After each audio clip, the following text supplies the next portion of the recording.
নমস্কার বন্ধুরা, আমি মধুমিতা। ওয়েলকাম টু দেশি ডিশেস। আজকে আমি বানাবো এগ আখনি পোলাও। সাধারণত বিরিয়ানি বানাতে গেলে আমাদের অনেক রকম তেল, অনেক রকম মশলা এবং অনেক কিছু জোগাড়ের প্রয়োজন হয়, কিন্তু এই পোলাও রেসিপিটি একদম খুব কম উপকরণ দিয়ে এবং 10 থেকে 15 মিনিট আপনার হাতে সময় থাকলেই কিন্তু আপনি বানিয়ে নিতে পারবেন, এবং খেতে বিরিয়ানির চেয়ে কোনো অংশেই কিন্তু কম হবে না। পুরো ভিডিওটি দেখার অনুরোধ রইল। চলুন রেসিপিটা তাহলে বানিয়ে নিই। এখানে আমি কড়াইয়ের মধ্যে সাদা তেল গরম করে নিয়েছি, আর এখানে নিয়ে নিয়েছি 4টে পেঁয়াজ। পেঁয়াজগুলোকে কুচি করে কেটে নিয়েছি লম্বা করে। একদম হাই ফ্লেমে পেঁয়াজগুলোকে একদম লাল করে ভেজে নেব। আঁচটা হাই রেখেই এই কাজটি করতে হবে। দেখুন পেঁয়াজটা একবারে লাল হয়ে গেছে, আমাদের বেরেস্তা তৈরি হয়ে গেছে। এর থেকে আর পোড়ানো যাবে না। এবার তুলে নেব।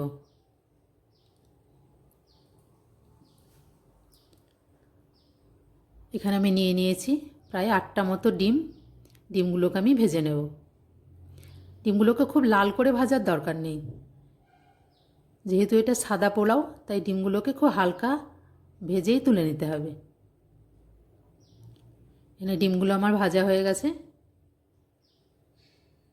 এখানে আমি ডিম ভাজার পর যে অবশিষ্ট তেলটা থেকে গেছে সেটা একটা প্যানের মধ্যে নিয়ে নিয়েছি। দিয়ে দিলাম এখানে সাদা জিরে ফোড়ন, শুকনো লঙ্কা, তেজপাতা, দারচিনি, এলাচ, লবঙ্গ এবং একটু জয়িত্রীর টুকরো।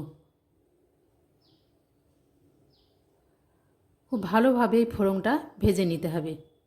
একটু গন্ধ বের হতে শুরু হবে, তারপর আমি অন্য মশলা দেব। এখানে নিয়ে নিয়েছি রসুন বাটা। দিয়ে দিয়েছি 1 চামচ রসুন বাটা। রসুনটা একটু ভাজা ভাজা হওয়ার পরে দিয়ে দিতে হবে 1 চামচ আদা বাটা।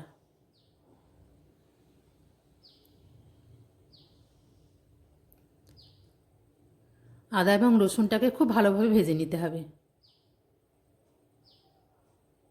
এখানে আমি কোনো রকম হলুদ গুঁড়ো বা লঙ্কা গুঁড়ো কিন্তু ব্যবহার করব না। দিয়ে দিয়েছি 1 চামচ মতো লবণ। এখানে দিয়ে দিলাম 1 চামচ মৌরি বাটা। এই রেসিপিটা একটু অন্যরকম মশলা দিয়ে তৈরি এবং খেতেও হবে স্বাদটা সম্পূর্ণ আলাদা। মৌরিটাকে খুব ভালোভাবে ভেজে নিয়েছি। দিয়ে দিলাম ভেজে রাখা যে পেঁয়াজ, তার কিছুটা অংশ দিয়ে দিয়েছি, বাকিটা আমি গার্নিশিংয়ে ব্যবহার করব।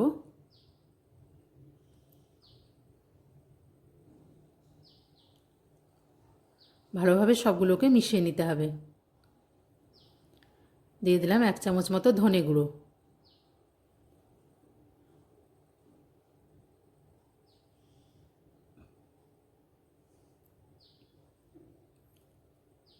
ধনেটাকেও আঁচটা একদম কমিয়ে রেখে একটু ভেজে নিতে হবে জল দিয়ে।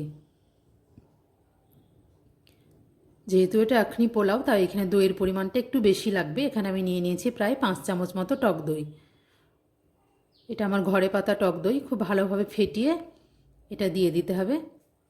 এই সময় আঁচটা কিন্তু একদম কম রাখতে হবে।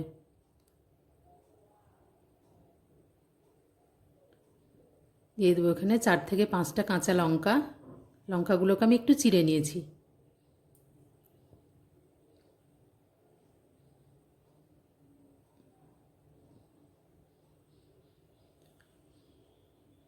দই থেকে কিন্তু সম্পূর্ণ তেলটা বেরিয়ে গেছে। এই অবস্থায় দিয়ে দেবো এখানে জল। আমি এখানে নিয়েছি 4 কাপ চাল, তার জন্য লাগবে আমার 6 কাপ জল। জলটাকে একটু হাই ফ্লেমে সম্পূর্ণভাবে ফুটতে দেব। জলটা ফুটে গেছে, এবার আমি চালগুলো দিয়ে দেব। এখানে 4 কাপ চাল আমি আগে থেকে আধ ঘন্টা আগে ধুয়ে একটু জল ঝরিয়ে রেখেছিলাম।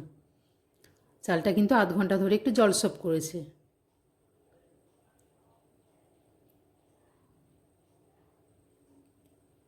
ভালোভাবে মিশিয়ে নিয়ে এখানে দিয়ে দেব প্রয়োজন মতো লবণ।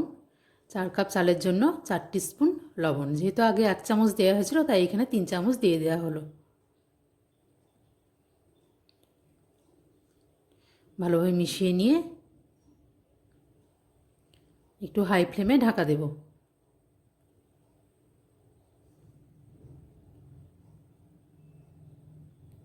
তাড়াতাড়ি এটা ফুটতে শুরু করেছে। দেখুন জলটা অর্ধেকটা টেনে নিয়েছে, এখনও অনেকটা জল বাকি আছে। ঠিক এই অবস্থায় আঁচটাকে একদম সিমে রেখে এটা 10 মিনিটের জন্য একটু দম দিতে হবে। মধ্যে আমি একবার খুলে ডিমগুলোর মধ্যেও যেন ফ্লেভার ঢুকে যায়, তাই এখানে সব ডিমগুলো দিইনি, 5 থেকে 6টা মতো ডিম আমি দিয়েছি।